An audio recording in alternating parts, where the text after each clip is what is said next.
new episode of Tell Your Story. My name is Todd Nesloni, and I'm the Director of Culture and Strategic Leadership at TEPSA. And each episode, I look to bring you another guest who has encouraged, inspired, or challenged me in one way or another, and bring them on to share some of their story in hopes that it inspires you to tell some of yours. I'm thrilled today to have my special guest, Tess McCleskey, on with me. Tess, tell everybody a little bit about who you are. Okay, I went to college at Brigham Young University in Utah. Switched around majors a lot before I ended up choosing education. And most recently, I have been teaching sixth grade in Utah for about 5 years now.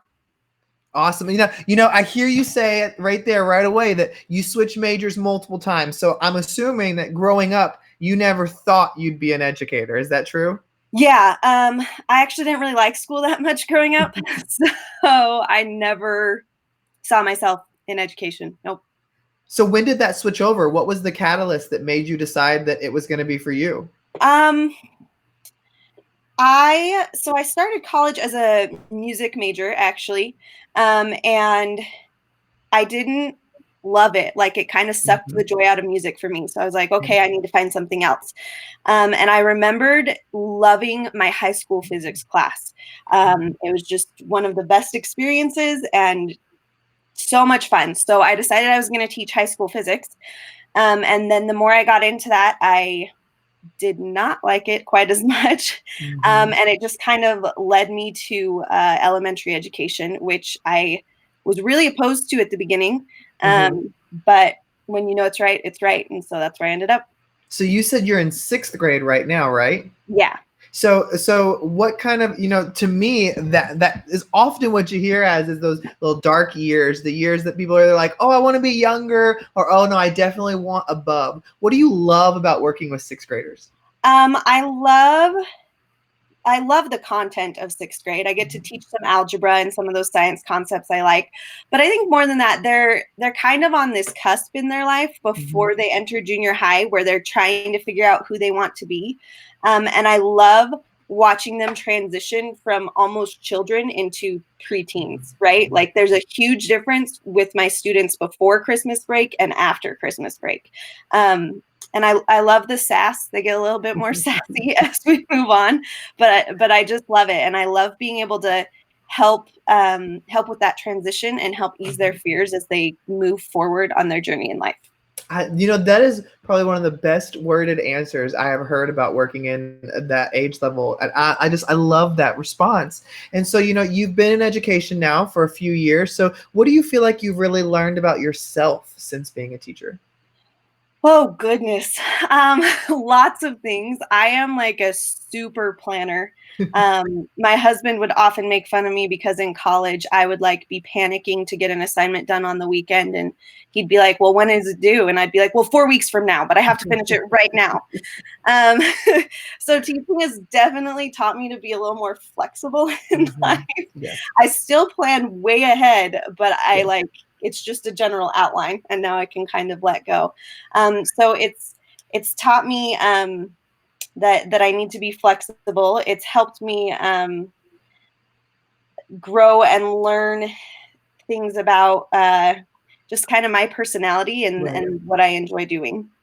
And I can completely relate to that, because I think, you go into teaching thinking you're going to be a certain kind of teacher. And then as the time progresses, you're like, oh no, I'm more like this kind of teacher, because that's what I like and don't like, or who I've become. So I can completely relate to what you said there. Yeah, I can definitely remember my first year teaching. Every morning I would have the students enter and I'd play music as they entered. And then the years after that, I was like, I do not want to do that, because as much as I like that it brings a positive atmosphere to the classroom, I don't like how riled up it gets the kids when they enter in the morning. So we start a little more calm and we add the fun things throughout the day. Exactly. And, and sometimes, with this world of social media that we live in, you can hear all these great ideas that are working great for somebody. And then when you try it for yourself, you're like, well, it's not a bad idea, but for me, it didn't quite work the same way. So I'm altering it and doing this. So I love that you shared that too. Well, Tess, you also, you have a husband, you also have a child as well, right? 1 or 2? Yes. I have one daughter. She is 9 months old right now. Oh man, so you're a fairly new mother as well. Yeah, so I had her in July and then went back to school the beginning of September. So what have you been learning unexpectedly about yourself as a mother that that you've been coming into these last 9 months or so? Oh goodness. Um, yeah, motherhood is this crazy journey. So I was so sure that like I was just going to adore everything about Mhm. being a mom because just a little bit of background. My husband and I had wanted kids for a while, but due to some of his health conditions, we felt like we should wait. And Right. then when we felt like it was time to start trying for kids, we actually ended up getting pregnant and we had a miscarriage. Oh wow. And so when we finally got pregnant and it was getting to the point where I was like, okay, this baby's going to make it, we're going to be Mhm. okay. I just was like, I have wanted her forever. Like, I've been waiting for this for Mhm. a good 4 years. I'm going to love it. Um, and I hated it. Like, that newborn stage, I got really bad postpartum depression. Uh-huh. And I hated everything about it. I was like, all this kid does is cry. That's Yes. it. And I don't sleep and I feed her. And that's my Mhm. whole life right now. Mhm. Um, so I was a little bit surprised that I didn't love it because that's all I wanted my whole life. Like Yeah. as a small child, if you were to ask me what I wanted to be when I grow up, I would tell you I want to be a mom. That's Uh-huh. what I want to be. Um, and as it's gone on and things have gotten better, and I've gotten some medical help for the postpartum stuff, Mhm. I have really grown to love Yeah. it and grown to love these ages. But I think that's one thing about motherhood that most people feel ashamed of is like you don't have to love every part of it. You Mhm. really don't. I hated the newborn stage, and even Mhm. if I have more kids in the future, I will probably still hate it, and that's okay. Yeah, and that doesn't make you a terrible parent because I've got a really good close friend who her story, well, the way you're feeling is very similar. She said, I looked forward to it. I was so excited. She goes, but then she said, I had terrible postpartum, and she said, Mhm. and it just made me hate all this stuff. She goes, I loved having a baby. I loved that he was in my life, but I was dealing with all the same thing as you said, no sleep. I feel like all I'm doing is feeding, that he doesn't stop crying. Yep. Like, I just want to be past this. And now he's almost a year old. And she's like, now I'm at a stage, just like you said, where she said, I got some help and I was able to work through some of that. And she goes in, and I'm at a stage where I know it's okay to not enjoy or not love every single stage. It doesn't mean you love your child any less. No. And so I think that's powerful to hear. And I think, that's what I really enjoy about these conversations is I think the more we talk about this stuff, the more it lets people know that what they're feeling is okay. Because you can easily get caught up, especially in the world we live in now, where every photo online is a happy, smiling mom. And it's like Yeah. everything's easy and their house is clean and their baby's clothed. And it's like, that's not reality. Well, and I can remember when my daughter was born, seeing photos of mothers with their babies, and they'd just post like, "Oh, I just love this so much. It's the best thing ever." And I couldn't even bring myself to like post a picture that she Mm, had arrived because I just felt like this fake. I was like, I don't love this and I don't feel connected. And right. so I felt really like with social media, I felt like I was Mhm. doing it wrong. Yeah. Um, and so, like, when I do post pictures of my daughter these days, I talk about if you're not feeling this way about your child, there's nothing wrong with you. And Yeah. you might have postpartum depression too. So, talk to someone, get some help. Yeah. I think So, that, and that's powerful. And I think people need to hear that because what you find is there are much more people going through this mhm. than anybody realizes because it is a difficult thing to talk about. It is at times can feel embarrassing or you can feel inferior, and that may keep you from having those conversations. And Yeah. so the more we can, the better. Your family also has another unique struggle. You alluded to it earlier that you also have a husband who is dealing with some health issues of his own that is added into more of your dynamic as a family. So tell me a little bit about that. Yeah. So, my husband has a genetic heart condition. It's called hypertrophic cardiomyopathy. It's HCM for short. And I don't understand it as well as he does. But from what I know, Right. the walls of his heart grow too quickly. So eventually his heart is going to grow to the point where the walls are so thick that there's no room to pump blood anymore. Okay. So he's had this condition his whole life. He found out about it when he was about 14 years old. He was into sports, and his siblings were into sports, and his siblings, actually, some of them have this condition too. And they kept telling their mom, like, my chest hurts, what's going on? And so they went to the doctor and they found out that they have this. So I kind of knew about it when we started dating, and I knew about it like going into our marriage. But like thinking about living with a medical condition and actually living with it are two very different things. So it's been an interesting ride to kind of learn and grow and figure out how that works. So when we first got married initially, his doctors were telling us, oh, he'll need a heart transplant someday. Someday he'll need a heart transplant, but that's like 10 years out. You're 10 years down the road. And about I guess it was 2.5 years into marriage, we went to one of his regular appointments, because at that time he was having appointments every 6 months just to make sure things were okay. And they were like, we might want to start talking transplant. And we were so not prepared for that, because from everything you told us, we were thinking, oh, we've got 10 years to get careers and figure out life and all of that. And we kind of resisted. We were like, no, we're not talking about that right now. It's not happening. And then at his next appointment 6 months later, they were like, no, it's time. We need to talk about putting him on a transplant list. So he got on a transplant list, and he has been on a heart transplant list for 3.5 years now. Wow. Which has also been an interesting thing, because the average time people wait for a heart is about 1.5 years. Okay. So, yeah.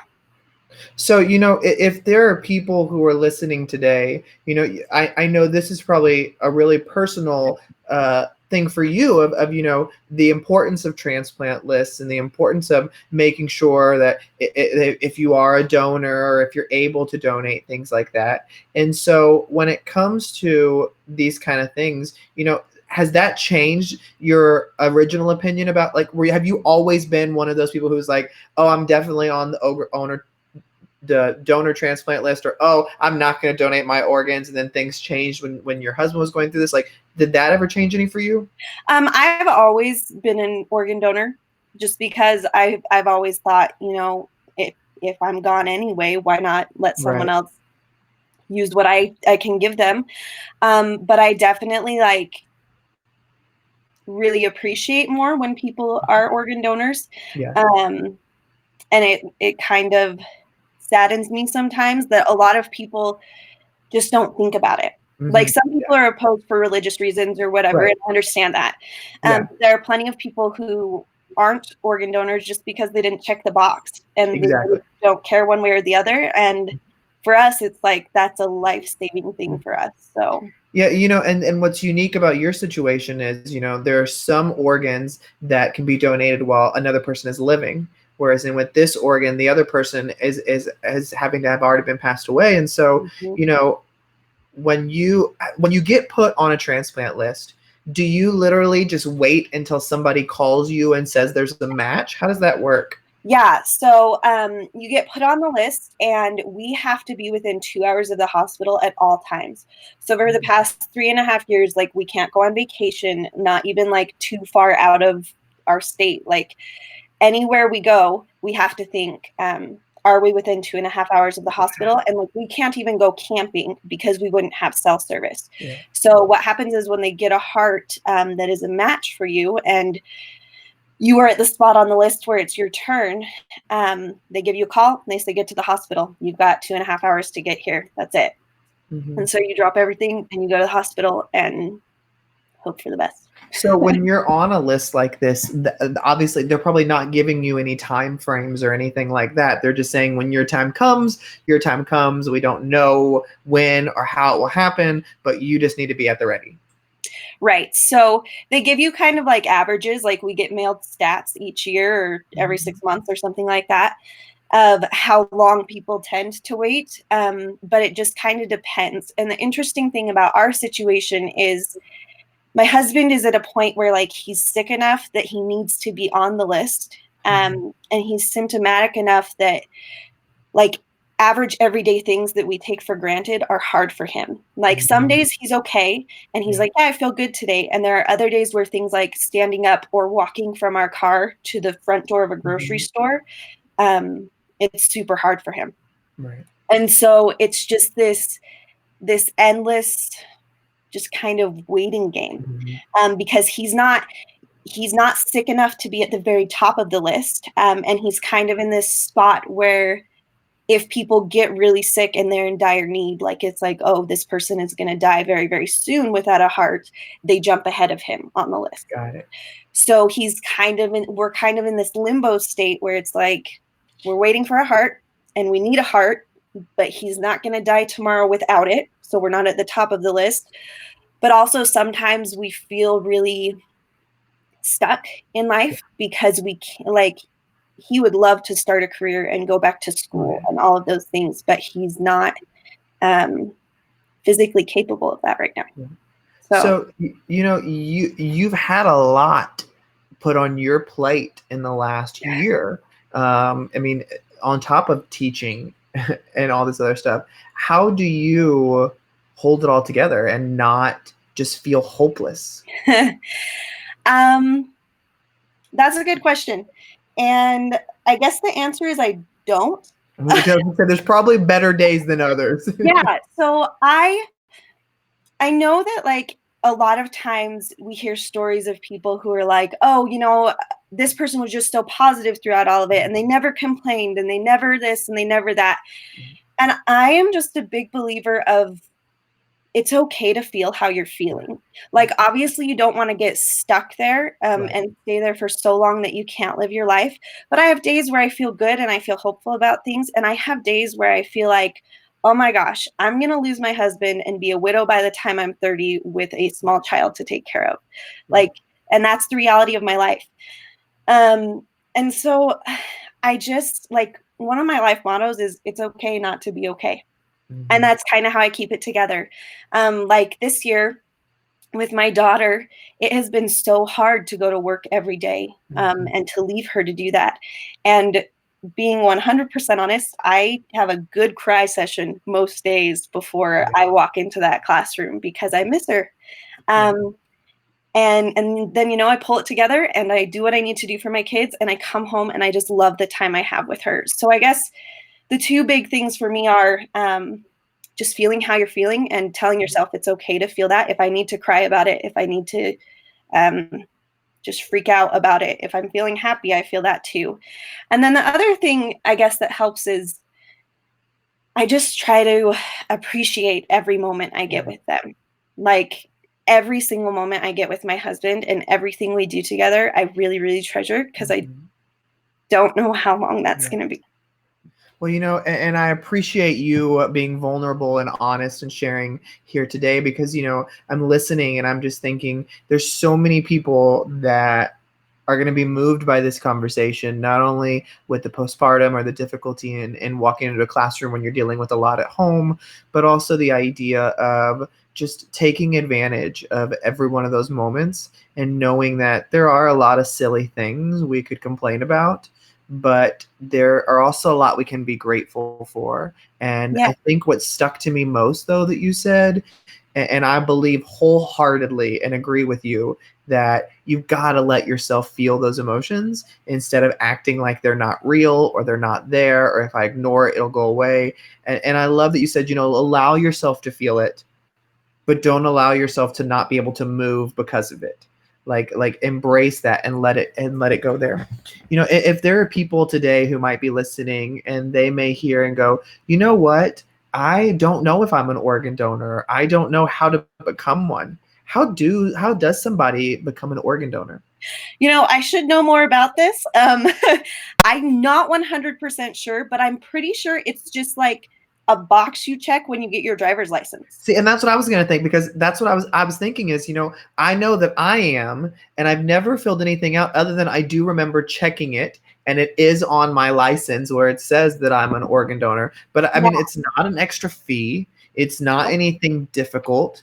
And it's just, in my opinion, like you said, I understand those who have a religious belief that makes them not want to do that. And you know what? That's your thing. Great. But for those of us who don't have that it's like, why wouldn't you? Like, what's why not give somebody else a life-saving opportunity to have that? So, Tess, there's been so much that we've talked about today, and I'm so appreciated your story and your voice. But one question I always love to end all of these conversations on are, I truly believe that there are things that we hold really close to our heart that are firm in our beliefs of everything who we are. And so for those who might be listening today, if there was one thing you wanted them to walk away from with today, what would your one thing be? I think it's just that phrase, it's okay not to be okay. It really is. Like, we so often in society will say, oh, how are you doing? And our gut reaction is, oh, I'm good, or I'm fine.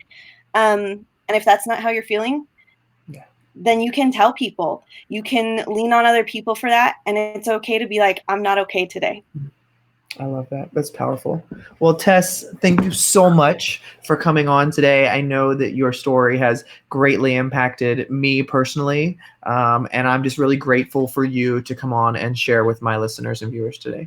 Well, thank you for having me. I appreciated the opportunity.